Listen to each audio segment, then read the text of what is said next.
Assalamualaikum warahmatullahi wabarakatuh. Selamat datang kembali di channel Tangga Darurat. Dan tentunya masih bersama saya Mas Darwin, yang akan melanjutkan sebuah kisah yang ditulis oleh Widya Yasmin, yang berjudul Tiba-tiba Menjadi Menantu Konglomerat.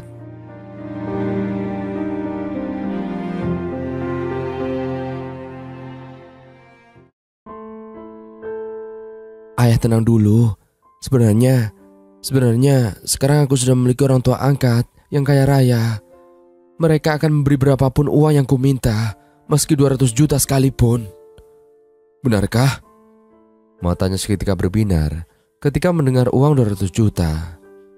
Tentu saja, ayah. Aku langsung meraih ponsel, lalu segera menelpon bunda. Ayah angkatku itu langsung melepaskanku. Lalu aku segera menelpon bunda. Bunda, ini ada ayahku dari kampung. Bunda tolong bawa uang 200 juta ke sini ya. Soalnya aku akan dibawa ke kampung sekarang. Bianca sayang, tunggu sebentar ya. Bunda akan segera ke sana. Sekalian ajak Om Hercules ya bunda. Aku tunggu di Mall Metro. Iya sayang, bunda akan ke sana sekarang. Setelah itu, aku segera menutup panggilan. Siapa itu Hercules? Tanya ayah angkatku. Dia adalah suaminya bunda. Dia itu konglomerat yang akan memberikan berapapun uang yang kuminta. Lelaki yang sejak kecil kupanggil ayah itu tersenyum sumringah. Tampaknya ia percaya dengan semua ucapanku. Dia tak tahu jika Om Hercules yang kumaksud adalah seorang polisi. Ayah, bagaimana kalau kita makan dulu? Ajakku. Ia mengangguk, lalu mengikutiku ke sebuah food court. Ayah mau makan apa? Pesankan saja makanan yang paling enak dan mahal. Duh, andai saja ayah membawa ibu juga Ratna, Rani dan Rati. Mereka pasti senang bisa makan makanan yang enak. Aku hanya tersenyum getir mendengar ucapannya. Lalu segera melambaikan tangan pada pelayan dan memesan beberapa makanan untuknya. Jadi, sekarang kamu sudah menjadi orang kaya ya? Ia kembali bertanya. Aku mengangguk. Harusnya kamu menghubungi kami, lalu mengirimkan uang pada kami. Sebagai anak berbakti, kamu itu gak boleh hidup senang seorang diri. Ia langsung mencubit tanganku hingga meninggalkan bekas. Aku tersenyum getir saat teringat jika ia seringkali mencubit perutku hingga terdapat bekas cubitannya berwarna kebiruan. Bahkan telapak tangan itu sering melayang ke pipiku hingga meninggalkan bekas. Aku tak memprotes ucapannya. Biarkan saja dia bersuka cita untuk sementara waktu. Lalu tidak lama setelah itu, pelayan datang membawakan pesanan. Saat beberapa makanan dihidangkan, ia langsung makan dengan lahapnya. Ngomong-ngomong, dari mana ayah tahu jika aku berada di daerah ini? Dari Fitri, jawabnya sembari asik memakan steak menggunakan tangan. Bisa-bisanya Fitri memberitahukan keberadaanku padanya. Padahal dulu ia sangat baik kepada aku. Habiskan ayah, nanti pesan lagi kalau mau. Durhaka kamu karena menyembunyikan kemewahan ini dari kami. Andai saja Fitri tak memberitahu kami, mungkin kamu tak akan pernah ingat pada kami, ujarnya tanpa merasa berdosa. Aku hanya menghela nafas, lalu kembali tersenyum. Sementara ia kembali menikmati makanannya. Dan diam-diam, aku mengirimkan pesan pada bunda, memberitahu padanya bahwa aku sedang berada di food court. Halo Sopyan, apa kabar? Tiba-tiba bunda datang bersama Om Hercules dan anak buahnya hingga membuat ayah angkatku itu terhenyak. Bu Ranti? Kenapa? Kamu terkejut? Karena kini putri saya yang 25 tahun lalu kamu culik sudah kembali ke pelukan saya. Tangkap dia Pak Hercules. Dia telah menculik putriku sejak bayi dan menjadikannya sebagai sapi perah, ujar bunda. Bahkan dia juga berniat menjadikanku sebagai wanita malam, lanjutku. Kirana, kamu tegas sekali pada orang tua yang telah membesarkanmu dari kecil. Ia menatapku dengan tatapan tajam. Awalnya aku ingin memaafkanmu ayah, tetapi karena makin kesini sikap ayah sudah semakin keterlaluan. Maka ayah harus menerima semua ganjaran atas perbuatan ayah sendiri. Setelah itu, polisi langsung membekuknya lalu membawanya pergi. Apa yang kamu lakukan sudah benar sayang. Karena jika dibiarkan, maka ia tidak akan menyadari kesalahannya, ujar bunda sembari melukku dengan erat. Sementara aku masih menatap lelaki yang sejak kecil kupanggil ayah itu dengan tatapan nanar. Terima kasih ya bunda, karena sudah datang di waktu yang tepat. Iya sayang, bunda janji mulai sekarang bunda akan selalu melindungimu. Kami saling berpelukan dan meneteskan air mata. Bunda, apa ayah sudah pulang dari rumah sakit? Sudah kok, sebenarnya tadi kami baru saja tiba di rumah. Aku akan segera menemui ayah, tapi sekarang aku harus ke sekolah Leo, karena tadi aku meninggalkannya untuk membelikan hadiah untuknya. Ngomong-ngomong, apa kamu sudah menemukan info tentang siapa pembunuh Bella? Mungkin untuk saat ini bunda, saya mencurigai Mama Clara dan Filia. Mereka semakin lama semakin mencurigakan. Oh, baiklah sayang. Sekarang bunda harus segera pulang ya. Aku mengangguk. Lalu setelah itu bunda langsung pulang. Sementara aku kembali mencari robot mainan untuk Leo. Lalu setelah mendapatkan apa yang kucari, aku langsung pulang. Karena Tiar mengirimkan pesan bahwa ia dan Leo telah pulang duluan. Sudah belanjanya non? Tanya Pak Jono sembari membawakan barang belanjaanku. Sudah pak. Aku langsung masuk ke dalam mobil. Lalu ia segera melajukan mobilnya. Di jalan biasa macet parah non, ujarnya tiba-tiba sambil menunjukkan ponselnya. Ya udah, cari jalan yang lancar aja pak, jawabku santai. Ia mengangguk lalu memutar arah. Tiba-tiba kulihat sekawanan pengendara motor besar mengejar kami. Pak, itu loh, mereka kok kayak ngikutin kita ya? Iya non, ujarnya yang tampak mulai panik. Pak Jono melajukan mobilnya lebih kencang, tetapi motor-motor itu terus mengejar kami. Dan dalam kepanikan itu, aku langsung meraih ponsel lalu menelepon Gio. Untunglah, teleponku langsung diangkatnya. Kenapa Bel? Gio, aku lagi di jalan bersama Pak Jono. Tapi ada sekawanan geng motor yang mengejar kami, Gio. Share lokasi sekarang juga. Iya, Gio. Tanpa berlama-lama, aku langsung mengirimkan lokasi kami. Lalu tiba-tiba, Pak Jono mengerem mendadak saat sekawanan geng motor itu berhasil menghadang kami. Jalan itu begitu sepi, sehingga mereka tampak leluasa untuk melancarkan aksinya. Sementara aku mulai ketakutan saat melihat para pengendara motor berbadan tinggi besar itu. Namun tiba-tiba mataku tertuju pada salah satu dari mereka. Lelaki itu mengenakan hoodie yang sama persis seperti yang biasa dikenakan Herdi, supir Filia. Meski ia mengenakan penutup wajah, tapi dari postur tubuh, sepatu bahkan hoodie yang ia kenakan, aku yakin kalau dia adalah Herdi. Keluar kalian semua, atau kami hancurkan kaca mobil ini, teriak mereka sembari bersiap memukul kaca mobil dengan balok kayu di tangan masing-masing. Bagaimana ini non? Saya tak akan bisa melawan mereka semua. Seluruh tubuh Pak Jono tampak bergetar. Opa pernah mengatakan jika Pak Jono bisa bela diri. Namun karena jumlah mereka lebih banyak, tampaknya Pak Jono merasa tak sanggup melawan mereka semua. Selain itu, postur tubuh mereka tinggi besar dan kekar. Sungguh sangat menyeramkan jika mereka membanting tubuhku satu kali saja. Mungkin seluruh tulangku akan langsung retak. Aku bergidik saat membayangkannya. Kita keluar saja pak. Kita tanyakan apa yang mereka mau. Tapi non, percuma saja jika kita tetap berada di mobil. Para penjahat itu akan menghancurkan mobil ini. Akhirnya, aku dan Pak Jono keluar dari mobil. Meskipun seluruh tubuhku bergetar hebat. Kalian mau apa? Nyawamu. Aku mau nyawamu. Apa? Kalian mau uang? Aku akan memberikan berapapun yang kalian mau.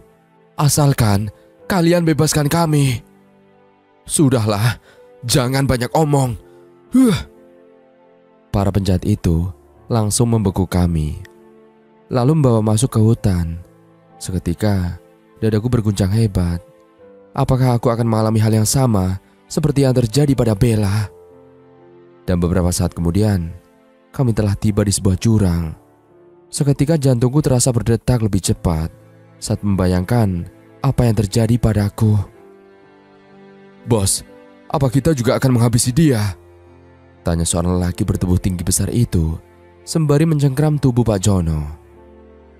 "Tentu sajalah, dia juga harus kita lenyapkan agar tidak ada saksi." Suara lelaki itu terdengar tak asing dan aku semakin yakin jika dia adalah Herdi. Tolong jangan lakukan itu padaku. Kasihan dengan keluarga saya di kampung."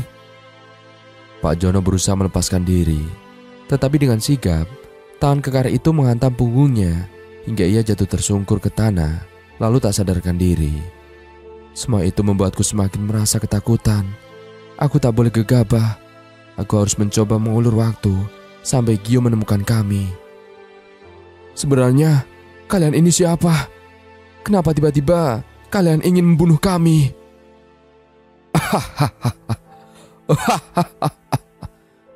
Mereka semua malah tertawa terbahak-bahak tanpa menjawab pertanyaan kami.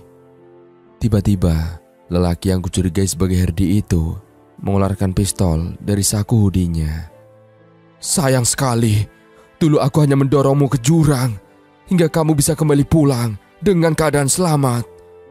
Tapi sekarang, akan kupastikan bahwa kamu tidak akan bisa kembali."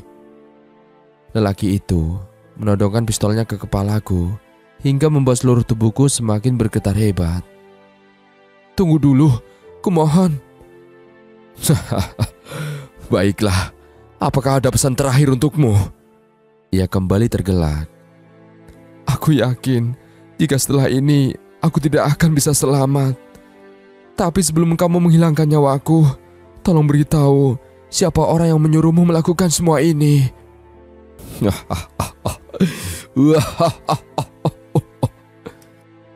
Ia malah tertawa terbahak-bahak hingga membuat dadaku kembali terasa berguncang. "Bos, bolehkah kita nikmati dulu tubuhnya? Dia terlihat sangat menggiurkan, bos," tanya mereka hingga membuatku merasa semakin ketakutan. "Tak perlu, itu terlalu lama," bentaknya sembari kembali menodongkan pistolnya ke arahku. "Tolong beritahu aku dulu, siapakah orang yang telah menyuruhmu? Bahkan sampai nyawamu melayang, kamu tidak akan mengetahuinya."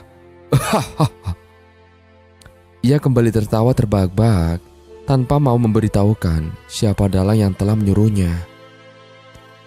"Angkat tangan kalian, kalian semua telah terkepung." Tiba-tiba muncul beberapa orang polisi bersama Gio. Para penjahat bertubuh tinggi besar itu tampak ketakutan karena jumlah polisi yang dibawa Gio jauh lebih banyak dari mereka.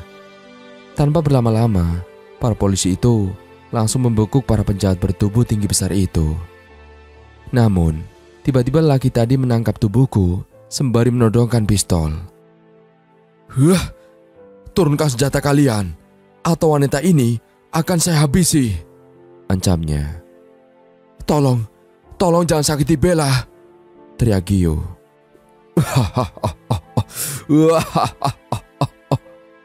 Lelaki itu kembali tertawa terbahak-bahak dan berniat membawaku pergi saat para polisi mulai menurunkan pistol mereka. Aku terlonjak kaget saat mendengar suara peluru yang melayang ke dekatku hingga membuat lelaki yang tengah menyandera aku mengerang kesakitan. Aduh. Lalu bersamaan dengan itu, seseorang meraih pistol dari tangannya dengan secepat kilat sembari menendang tubuhnya dari belakang hingga ia jatuh tersungkur. Di saat itulah, para polisi langsung membekuk tubuhnya. Sementara ia terus meringis, memegangi kakinya yang mengucurkan darah bekas tembakan tadi. Dadaku terasa berguncang hebat, sementara lututku terasa sangat lemas. Jika saja peluru tadi tidak tepat sasaran, mungkin nyawaku sudah melayang. Sementara itu, Gio langsung membuka masker lelaki yang tengah dibekuk polisi itu, hingga membuatku seketika belalak saat mengetahui bahwa ia adalah Herdi. Kurang ajar, rupanya kamu ya. Gio langsung menendang kaki Herdi hingga membuatnya semakin mengerang. Aduh. Dia tadi sempat mengaku bahwa dia yang mendorongku ke jurang sebelum aku hilang ingatan, ujarku. Brengsek. Bentak Gio sembari melayangkan bau mentah ke wajahnya hingga hidungnya mengucurkan darah yang segar. Tenang Pak Gio, kami akan segera mengurusnya, ujar polisi. Siapa orang yang telah menyuruhmu melakukan semua ini?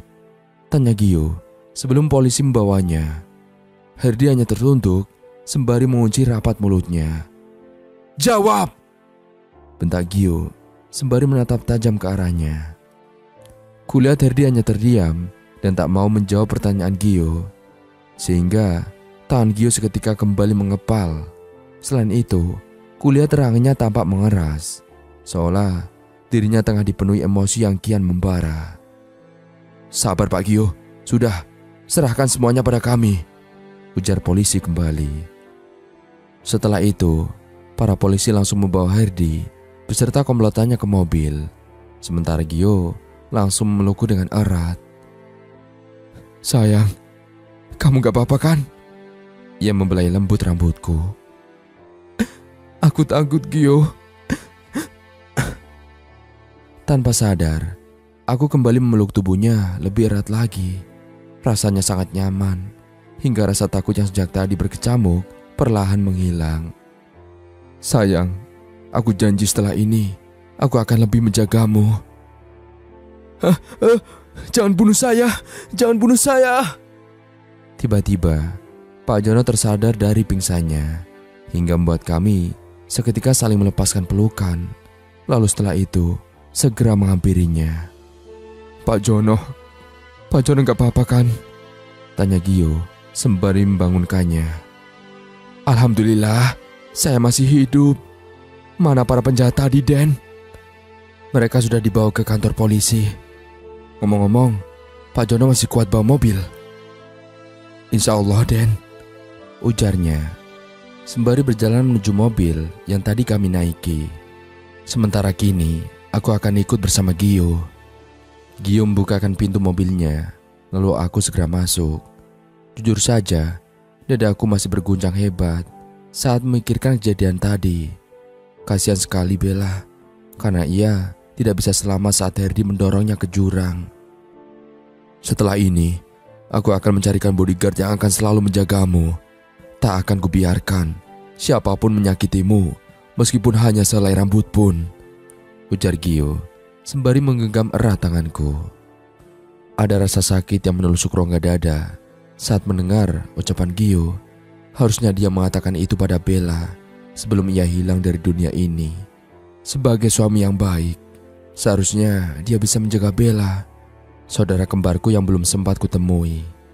Seketika, air mataku mengalir deras saat mengingatnya. Bella, saudara kembarku, mengapa nasibmu begitu tragis? Lalu kini, aku malah menempati posisimu. Maafkan aku, Bella. Sayang, kamu pasti masih ketakutan ya? Makanya kamu terus menangis seperti itu. Gio mengurungkan niatnya untuk melanjutkan mobil. Ia langsung mengusap lembut air mata yang membasahi pipiku, lalu memeluk tubuhku dengan erat. Gio, apa sehari sebelum aku menghilang, aku sempat menelponmu? Tiba-tiba Gio melepaskan pelukannya, lalu tertunduk pilu. Maafkan aku Bella. Wajahnya kembali tertunduk. Ada raut penyesalan di dalam wajahnya. Apa saat itu aku berkali-kali menelponmu, tapi kamu malah mengabaikanku? Ia mengangguk dengan wajah menyesal. Brengsek. Aku tidak bisa mengendalikan diriku. Kulayangkan tamparan ke wajahnya hingga membuatnya tampak sangat menyesal. Rupanya saat itu Bella mencoba meminta tolong padanya, tetapi lelaki brengsek ini malah mengabaikannya, hingga akhirnya saudara kembarku kehilangan nyawanya. Maafkan aku, Bella. Aku akui jika aku memang suami yang egois. Saat itu aku belum mencintaimu. Lalu aku juga masih kesal karena kamu terus-menerus mencelakai Filia. Tanganku mengepal saat mendengar ucapannya. Bella benar-benar malang karena menikah dengan lelaki yang tidak pernah mencintainya. Bahkan tega menikahi wanita lain hingga hamil. Lalu kini, di saat Gio mulai membuka hati, Bella telah hilang dari dunia ini. Semuanya juga karena salah Gio. Andai saja saat itu dia menjawab telepon Bella, mungkin Bella masih ada di dunia ini. Sayang, maafkan aku ya. Gak usah sentuh aku. Cepetan, bawa aku pulang. Iya, Bel. Gio langsung melanjutkan mobilnya. Sementara aku terus memalingkan wajah dan tak mau lagi melihat wajahnya. Bian, maksud saya, Bella, kamu tidak apa-apa kan? Tanya Opa dengan wajah cemas. Tampaknya Pak Jono telah menceritakan semuanya, karena ia telah tiba sebelum kami. Rupanya Herdi yang telah mencelakai Bella sebelum hilang ingatan. Lalu kini, ia kembali ingin menghilangkan nyawa Bella, ujar Gio. Semua orang tampak terhenyak, termasuk Filia juga Mama Clara. Aku menatap mereka dengan tatapan tajam. Salah satu dari mereka pasti adalah dalang di balik semua ini. Filia, pasti kamu yang menyuruh Herdi melakukannya kan? Karena dia adalah sopirmu. Selain itu, kamu menyimpan dendam pada Bella, ujar Oma Sandra tiba-tiba. Aku memang membenci Bella karena dia selalu menyakitiku sejak lama. Tapi aku berani bersumpah jika aku tak memiliki niat untuk membunuhnya, ucap Filia sembari melirik ke arahku dengan wajah ketakutan. Sebenarnya, semalam saya mendengarkan obrolan penting antara Non Filia dengan Herdi, ucap Carlota tiba-tiba hingga membuat kami semua menoleh ke arahnya. Hah? Apa maksudmu, Carlota? Jangan berkeruh suasana. Filia melebarkan matanya pada Carlota. Tiba-tiba, dari kejauhan kulihat Leo dan Tiar hendak menuruni tangga. Aku langsung mengirimkan pesan padanya agar ia segera membawa Leo ke kamar. Leo tak boleh mendengar obrolan kami. Lagi pula, ia sudah waktunya untuk tidur. Untunglah, Tiar langsung membuka pesan dariku, lalu membawa Leo ke kamar. Ngomong aja, Carlota. Kamu gak perlu takut padanya. Aku menghalangi Filia untuk mendekati Carlota. Sebenarnya, semalam saya melihat Non Filia dan Herdi berpelukan. Seketika, kami semua langsung terhenyak saat mendengar ucapan Carlota. Begitu pula dengan Gio. Dia bohong. Filia tampak berusaha menghentikan Carlota. Lanjutkan, Carlota, ujar Gio. Saya juga sempat mendengar Herdi mengatakan bahwa bayi yang pernah dikandung Non Filia adalah anaknya. Apa? Mata Gio membelalak. Kami semua menoleh ke arah Filia. Apa yang dikatakan Carlota benar-benar membuatku juga semua orang tercengang. Bohong, dia pasti bohong. Dia disuruh Bella untuk memfitnahku. Filia tampak terus mengelak. Saya ada buktinya, ujar Carlota sembari memberikan ponselnya pada Gio. Kami semua kembali tercengang saat melihat video di HP Carlota. Tampak Filia dan Herdi yang tengah berpelukan sembari membahas bahwa bayi yang sempat dikandung Filia adalah anak Herdi. Sebenarnya, dulu sebelum Filia keguguran, Bella pernah mengatakan bahwa anak yang dikandung Filia adalah anak Herdi. Tapi aku tak mempercayainya, karena saat itu aku terlalu percaya pada Filia, ujar Gio sembari menatap tajam pada istri mudanya itu. Sementara Filia hanya tertunduk pilu dan tak bisa menjawab apapun. Kamu adalah perempuan yang sangat menjijikan. Aku menyesal karena dulu tidak mempercayai ucapan Bella. Mata Gio memerah, tangannya mengepal. Tampaknya ia ingin menampar Filia, tetapi ia berusaha untuk menahannya. Sayang, itu semua tidak benar. Aku tidak mungkin mengkhianatimu. Filia meraih tangan Gio, lalu dengan cepat kilat Gio langsung menghempaskannya. Kini Filia berlutut di kaki Gio, tetapi Gio tampak sudah tak peduli lagi padanya. Filia, saya benar-benar kecewa padamu. Padahal selama ini saya mati-matian membelamu. Tampaknya Mama Clara juga sangat kecewa dengan kenyataan yang baru saja ia ketahui. Di saat Gio dan Mama Clara meluapkan kemarahannya pada Filia, Opa William dan Oma Sandra hanya bungkam. Namun ada ekspresi aneh dari wajah mereka, seolah ada hal lain yang tengah mereka pikirkan. Kulihat Opa William menatap tajam ke arah Oma Sandra. Dari sorot matanya, kulihat ada sorot kekecewaan. Sementara Oma Sandra tampak tengah menyesali sesuatu. Mereka berdua terlihat misterius, seolah ada rahasia besar yang mereka sembunyikan dari semua orang. Di saat semua orang masih bersilegang, diam-diam aku mengirimkan pesan pada Bunda untuk mengatakan bahwa tadi aku nyaris dicelakai oleh Herdi. Bahkan dia juga mengakui bahwa dirinya lah yang telah mencelakai Bella dengan cara mendorongnya ke jurang. Sayang, aku mohon maafkan aku sayang. Filia tampak terus berlutut dan memelas pada Gio. Tiba-tiba terdengar bel berbunyi. Lalu Carlota segera berlari ke arah pintu. Tidak berapa lama kemudian, ia kembali bersama beberapa orang polisi. Kami kesini mau menangkap saudari Filia, ujar salah satu di antara mereka. Kenapa? Kenapa tiba-tiba kalian mau membawa saya? Apa salah saya? Tanya Filia yang tampak panik. Saudara Herdi sudah mengakui semua kejahatannya, dan ia mengatakan bahwa semua yang ia lakukan atas perintah dari Anda. Bohong Pak, bohong. Saya tidak pernah menyuruhnya untuk melakukan apapun. Filia tampak berusaha mengelak. Filia, aku minta maaf ya jika telah berkali-kali menyakitimu. Tapi kamu keterlaluan jika harus membalasnya dengan berniat melenyapkanku dari dunia ini. Sumpah demi Tuhan Bella, aku sama sekali tak berniat untuk mencelakaimu. Aku hanya ingin membalas perbuatanmu dengan cara menikah dengan Gio, agar kamu patah hati lalu menyadari kesalahanmu. Filia menggenggam erat tanganku sembari menatapku dengan tatapan berbinar. Oh, jadi alasan kamu mendekatiku hanya karena ingin balas dendam pada Bella. Gio kembali menatap Filia dengan wajah kecewa. Aku akui jika aku ingin membalas dendam pada Bella dengan cara merebutmu darinya. Aku juga mengaku jika aku telah berselingkuh dengan Herdi. Tapi aku berani bersumpah, kini aku benar-benar sangat mencintaimu.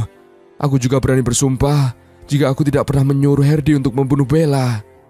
Tangis Filia pecah. Entah mengapa, aku merasa jika semua yang ia katakan berasal dari lubuk hatinya yang paling dalam. Apakah aku terlalu naif jika merasa bahwa Filia tidak sedang berbohong? Tapi jika bukan dia, mengapa Herdi mengatakan bahwa dia pelakunya? Bella, aku berani bersumpah Bella. Filia berlutut sembari memegangi kakiku. Bangun Filia, biarkan polisi yang memeriksamu. Filia, aku menyesal pernah mencintaimu dengan tulus. Tapi sekarang aku ingin mengakhirinya, dan aku akan mengurus perceraian kita, ujar Gio hingga membuat Filia kembali menangis meraung-raung. Tidak berapa lama kemudian, ayah dan bunda datang. Ia tampak tercengang saat melihat Filia dibawa oleh polisi. Jadi, dia dalang di balik kematian Bella? Tanya bunda sembari menatap tajam ke arah Filia. Iya bunda, jawabku. Bunda langsung berlari ke arah Filia lalu segera menamparnya. Dasar wanita jahat, kamu bukan hanya pelakor, tapi kamu juga pembunuh. Betapa teganya kamu membuat Bella mati dengan cara yang sangat tragis, teriak bunda sembari mencengkram ujung baju Filia. Maksud tante apa? Bukankah Bella masih hidup? Filia tampak meninggikan dahi. Putri saya telah meninggal dunia. Dia meninggal di jurang. Itu semua gara-gara kamu, teriak bunda yang tampak kehilangan kendali. Meskipun saya tak mengerti dengan apa yang tante bicarakan, tapi saya berani bersumpah tidak menyuruh Herdi untuk mencelakai Bella, ujar Filia. Hukum dia dengan seberat-beratnya, Pak. Saya tidak percaya dengan semua sumpahnya, ujar bunda. Setelah itu, polisi membawa Filia pergi. Tetapi sebelumnya, Filia menoleh ke arahku terlebih dahulu sembari menitikkan air mata. Maksud perkataan bunda tadi apa? Mengapa bunda mengatakan jika Bella telah meninggal di jurang? Tanya Gio setelah polisi membawa Filia pergi. Bunda tampak terdiam, begitu pula dengan aku dan ayah. Haruskah semuanya terbongkar sekarang? Lalu bagaimana reaksi Gio nanti setelah mengetahui jika aku bukanlah Bella? Iya benar, mengapa tadi kamu mengatakan jika Bella telah meninggal dengan cara yang tragis? Mama Clara turut bertanya pada Bunda. Sementara ayah dan Bunda hanya terdiam. Mereka tampak kebingungan untuk menjelaskan semuanya.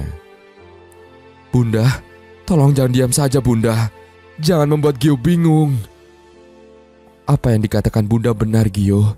Bella sudah meninggal dunia di jurang dan jasadnya telah 2 minggu lalu dikebumikan. Apa yang kamu katakan? Lalu kamu ini siapa? Tanya Gio yang tampak mulai panik. Aku Bianca.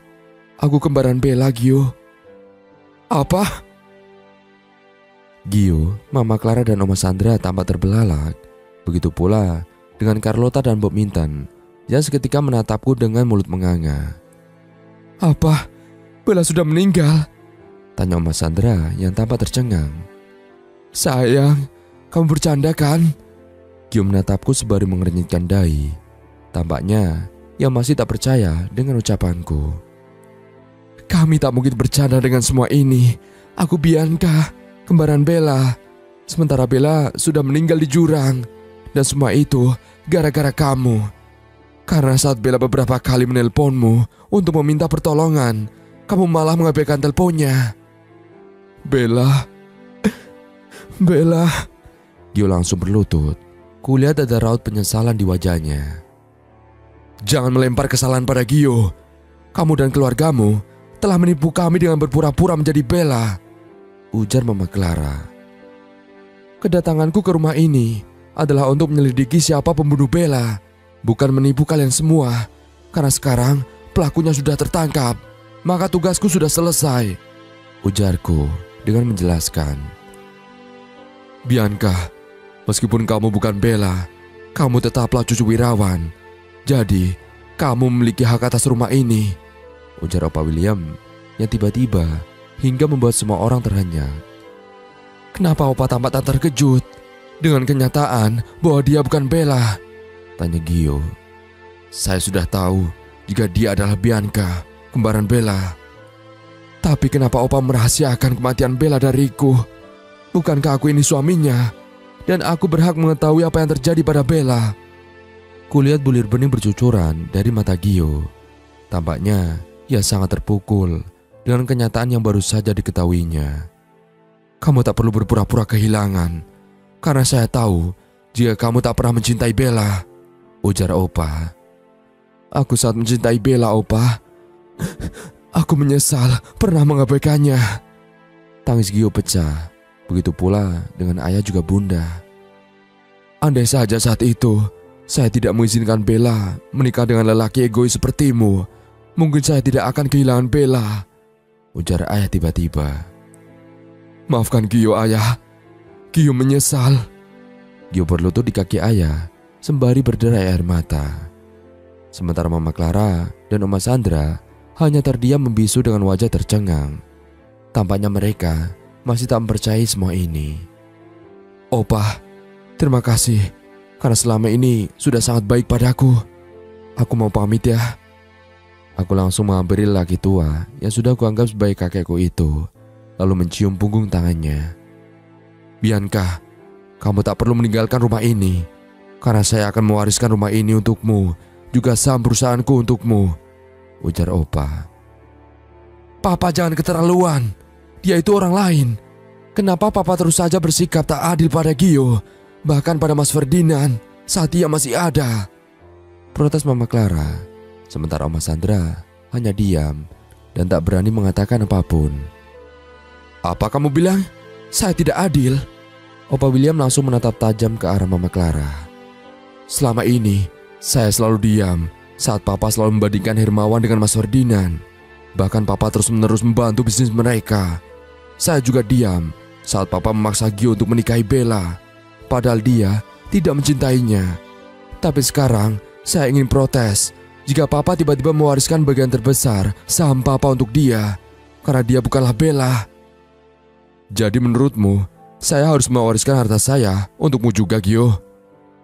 Tentu saja, Karena saya adalah istri dari putra semata wayang papa. Lalu Gio adalah satu-satunya cucu kandung papa. Di dalam tubuhnya mengalir darah papa. Sementara mereka bukanlah siapa-siapa bagi papa. Opa William tampak menarik napas panjang, lalu mengembuskan secara perlahan. Ia menatap Oma Sandra lekat-lekat, sementara Oma hanya tertunduk dengan wajah penuh penyesalan. Entah apa yang tengah mereka pikirkan. Hanya mereka yang mengetahui apa arti dari ekspresi itu. Setelah itu, Opa William persilakan kami semua untuk duduk, karena ia mengatakan ada hal penting yang akan ia bicarakan.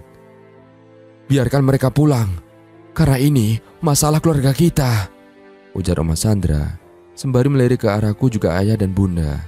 Lalu ia mengusap keringat yang membasahi wajahnya. Tampaknya Opa akan mengungkap sebuah rahasia besar dari keluarga ini. Sebenarnya aku sangat penasaran, tapi sepertinya kami harus meninggalkan rumah ini karena itu bukan urusan kami. Lagi pula hari sudah sangat larut malam. Bianca, Ranti, Hermawan, silakan duduk. Kalian adalah keluarga saya. Jadi kalian harus mengetahui semuanya, ujar Opa William. Mendengar itu, mata Mama Clara dan Oma Sandra tampak mendelik sinis pada kami. Tampaknya mereka sangat kecewa dengan keputusan Opa. Sementara Gio hanya menatap Opa dengan wajah penasaran. Meski merasa tak nyaman berada dalam situasi ini, akhirnya kami memutuskan untuk duduk dan juga mendengarkan apa yang akan Opa William katakan. Dalam tubuh Gio tidak mengalir darah saya. Itulah alasan saya berniat mewariskan 50% saham perusahaan beserta seluruh aset kekayaan saya untuk Bianca. Lalu untuk istri saya, untuk kamu Clara, dan untuk Gio, masing-masing kalian mendapatkan 15%, lalu 5% lagi untuk Leo. Kami semua langsung terenyak saat mendengar ucapan Opa William. Apa maksud ucapannya? Mengapa dia mengatakan dalam tubuh Gio tidak mengalir darahnya? Maksud papa apa? Mama Clara tampak mengenyitkan dahinya. Ferdinand bukanlah anak kandung saya. Dia adalah anak selingkuhan istri saya. Seketika, aku langsung membekap mulut karena terkejut. Begitu pula dengan Mama Clara dan Gio yang tampak tercengang. Sementara Oma Sandra hanya terdiam sembari menitikkan air mata. Papa bercanda kan? Mama Clara tampak masih tak percaya ucapan Pak William. Awalnya saya berusaha menerima perselingkuhan istri saya. Bahkan saya menerima keberadaan Ferdinand dalam keluarga saya. Namun ternyata Ferdinand dan ayah kandungnya malah berniat membunuh saya. Mereka menculik dan menyekap saya. Tetapi untunglah Wirawan datang menyelamatkan saya. Hingga akhirnya ia meninggal karena ulah mereka. Apa? Gio dan Mama Clara tampak terhenyak mendengar ucapan Opa William. Jadi Mas Ferdinand masih hidup? Tanya Mama Clara lalu membekap mulut. Sementara kulihat bulir bening menetes dari matanya. Benar, Ferdinand masih hidup. Kini dia dan ayah kandungnya mendekap di dalam penjara. Tapi kenapa waktu itu Papa mengatakan bahwa ia kecelakaan dan mayatnya masih belum ditemukan? Tanya Mama Clara. Saya dan Sandra sengaja merahasiakan semua ini untuk menjaga citra keluarga ini. Saya tidak ingin citra keluarga ini hancur di mata publik, ujar Opa William. Harusnya kamu tidak membongkar semua ini di hadapan mereka, ujar Oma Sandra sembari melirik ke arah kami. Mereka adalah keluarga saya, jadi mereka berhak untuk mengetahuinya. Mendengar itu, Opa Sandra langsung berlari ke kamarnya sembari menitikkan air mata. Tampaknya ia sangat kecewa dengan ucapan Opa William. Sementara Mama Clara hanya menatapku juga bunda dengan tatapan tajam. Tampaknya ia masih belum bisa menerima semua kenyataan ini. Sekarang kamu sudah tahu kan apa posisimu juga Gio di rumah ini. Saya harap kamu tahu diri dan tidak berbuat semena-mena pada Bianca juga keluarganya. Kalian berada di rumah ini hanya karena saya ingin terlihat memiliki keluarga yang sempurna di mata publik. Tetapi jika kamu bersikap tidak baik pada Bianca, maka saya tidak segan-segan untuk mengusirmu dari rumah ini." Mendengar itu, Mama Clara hanya seketika mendelik sinis, lalu melenggang menuju kamarnya. Sementara Gio hanya terdiam membisu dengan wajah pilu. Semua kenyataan ini pasti membuatnya sangat terpukul. "Om, izinkan Bianca pulang bersama kami ya. Dia tidak mungkin berada di rumah ini," ujar Bunda tiba-tiba. "Malam ini kalian menginaplah di rumah ini. Tolong jangan tinggalkan saya. Selain itu, Bianca, untuk sementara berpura-puralah menjadi Bella di hadapan Leo, karena dia terlalu kecil untuk mengetahui semua kenyataan ini." "Tapi Om," ujar Bunda. "Demi Leo." "Tapi tak mungkin Bianca terus-menerus berada di rumah ini, Om. Selain itu, kami juga khawatir terjadi sesuatu yang buruk padanya. Kami tak mau kehilangan dia seperti kami kehilangan Bella," ujar Bunda. Dan sampai di sini dulu ceritanya. Nantikan kelanjutan ceritanya di part berikutnya. Dan dari saya mohon maaf apabila ada salah kata dalam menyampaikan cerita. Akhir kata, sampai jumpa. Wassalamualaikum warahmatullahi wabarakatuh.